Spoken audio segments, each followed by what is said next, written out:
पंच तत्वों में से दूसरा तत्व है धरती, भूमि, जिसे हम धरती माता कहते हैं। ये धरती धैर्य धारण करती है और इसी पे हमारा समस्त संसार आधारित है, क्योंकि ये धरती ये सहनशील है। इसकी सहनशीलता अपरंपार है। संतान जो भी ठोकर इसे प्रदान करे प्रेम से सहती है और बदले में अमूल्य रत्न प्रदान करती है। संतान यदि हल चलाए तो बदले में उसे अन्न प्रदान करती है। ये है धरती। अब इससे हमें क्या सीख मिलती है? यही कि किसी के लिए कुछ करना, किसी को कुछ देना बिना किसी कामना के। और ये बात समझ जाइए, यदि आप बिना किसी कामना के, बिना किसी अपेक्षा के किसी के लिए कुछ करते हैं या किसी को कुछ भी देते हैं, यदि ये आप सीख जाते हैं तो आप प्रेम करना सीख गए।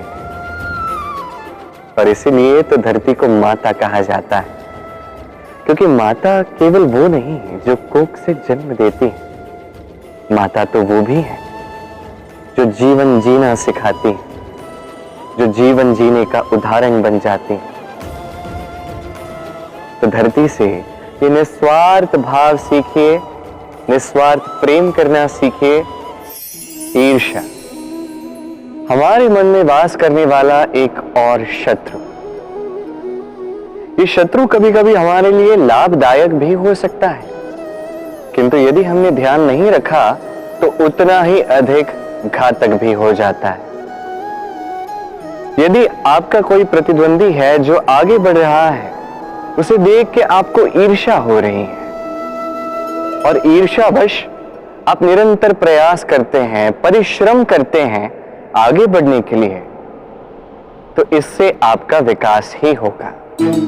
किंतु यदि आप अपने विरोधी का अंत करने के लिए अग्रसर हो गए, उसका नाश करने के लिए अग्रसर हो गए, तो यही ईर्ष्या आपका भी नाश अवश्य करेगी।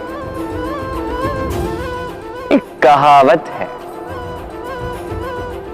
ये तो पशु प्रवृत्ति है कि आप ही आप चरें, वही मनुष्य है कि जो दूसरे मनुष्य के लिए मरे। ये ईर्ष्या यदि आपको विकास की ओर ले जाती है तो ये उचित है। यदि आपको किसी और के नाश की ओर अग्रसर करती है तो इससे दूर रहना ही आवश्यक है। यूं समझ लीजिए, आपके पास एक सुई है, इससे आप फटे हुए वस्त्र भी सिल सकते हैं या तो किसी और के पात्र में छेद भी कर सकते हैं। आप क्या चाहेंगे, स्वयं का विकास या किसी और का विनाश? निर्णय आपका है। पांचवा तत्व आकाश, नभ, व्योम। क्या है ये? भ्रम है या सत्य है? भ्रम तो नहीं हो सकता, क्योंकि भ्रम में कोई जी नहीं सकता। अब सत्य है तो इतना विशाल कि हमारे नेत्रों से, हमारी इंद्रियों से, हमारे मस्तिष्क से, हमारी सोच से कहीं अधिक परे, जिसे हम समझ ही नहीं पाते। इतना अधिक विशाल है, उतना ही अधिक सरल है। इतना अधिक अंधकारमय है, उतना ही अधिक प्रकाश भी यही प्रदान करता है। देखा जाए तो ये जीवन संचालक है, किंतु यदि क्रुद्ध हो जाए तो प्राण हरने में संकोच नहीं करता। ये आकाश ना केवल भूलोक को, अपितु इस समस्त ब्रह्मांड को, इस समस्त सृष्टि को, इसके हर एक तारे को, हर एक ग्रह को एक विशेष स्थिति देता है। इसका स्वयं का कोई अस्तित्व तो नहीं, किंतु ये हम सभी को अस्तित्व देता है। यही महानता है आकाश की। आकाश एक भाव है महानता का, जो सोच से उत्पन्न होता है। आप भी आकाश की ही भांति ये सोच अपना लीजिए, आपका जीवन भी आकाश की ही भांति महान और विशाल होगा। विष और अमृत, इन दोनों पर इस संसार का चक्र चलता है। समुद्र मंथन किया गया तो इसमें भी इन दोनों की प्राप्ति हुई। पहले विष मिला, फिर अमृत। जीवन मंथन में भी यही प्राप्त होते हैं। अब ये विष जो है ये अमृत से कहीं अधिक शक्तिशाली है और इसलिए कहीं अधिक घातक भी। अब समझते हैं विष क्या है। कोई भी वस्तु या भाव यदि मात्रा से अधिक आपके पास हो, आवश्यकता से अधिक आपके पास हो, तो वो आपके लिए विष बन सकता है। चाहे वो धन हो, शक्ति हो, मान हो, आदि इत्यादि। यदि आपके पास कुछ भी ऐसा है जो आवश्यकता से अधिक मात्रा में आपके पास है, तो उसे बांटना सीख जाइए। यदि आप बांटना सीख गए तो यही विष आपके लिए अमृत बन जाएगा और उनके लिए भी अमृत बनेगा जिन्हें सहायता की आवश्यकता है।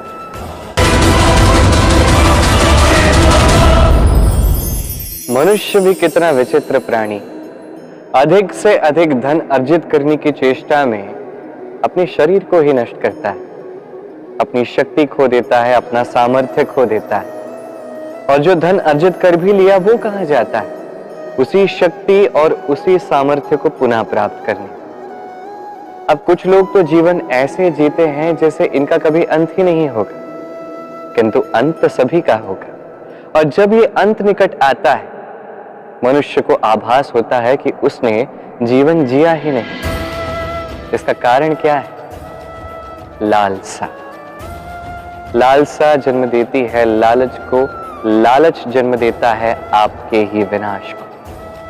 इसलिए आज आपके पास जो भी है, जैसा भी है, उसके साथ जीवन जी, पूर्ण रूप से जीवन जी। आपके पास जितना भी धन है, शक्ति है, मान है, उसे सब में बांटना सीखिए। बांटने से प्रेम बढ़ता है और प्रेम से ये जीवन और भी अधिक सुखमय हो जाता है। अग्नि, चौथा तत्व, सबसे अधिक महत्वपूर्ण, उससे भी अधिक भयावह। कभी अग्नि को नियंत्रित रूप से चूल्हे पर जलते हुए देखिए। ये अग्नि हमें अन्न पका के देती है, जिससे हमें शक्ति मिलती है। किंतु यही अग्नि जब विचलित होकर, अनियंत्रित होकर वन की आग बन जाती है तो महाविध्वंस मचा देती है। आपके भीतर की ऊर्जा ये अग्नि है, ये शक्ति भी है, ये क्रोध भी है। इसका उपयोग कैसे करना है ये आप पर। यदि कोई व्यक्ति अपनी भीतर की ऊर्जा का उपयोग करता है शक्ति के रूप में, तो वो विकास कर सकता है, निर्माण कर सकता है। किंतु यदि व्यक्ति अपनी भीतर की ऊर्जा को विध्वंस का अस्त्र बना दे, तो निश्चित रूप से महाविध्वंस कर सकता है, जिसमें नाश उसका भी होगा। वर्षों पूर्व ऐसी ही एक अग्नि से इस सुंदर पृथ्वी का जन्म हुआ था और वर्षों पूर्व ऐसी ही अग्नि में सभी जीव संसार के विलुप्त हुए थे। अब आप अपनी भीतर की ऊर्जा से निर्माण करना चाहेंगे या विनाश करना चाहेंगे, निर्णय आपका है। आइए और मेरे साथ प्रेम से कहिए, राधे राधे।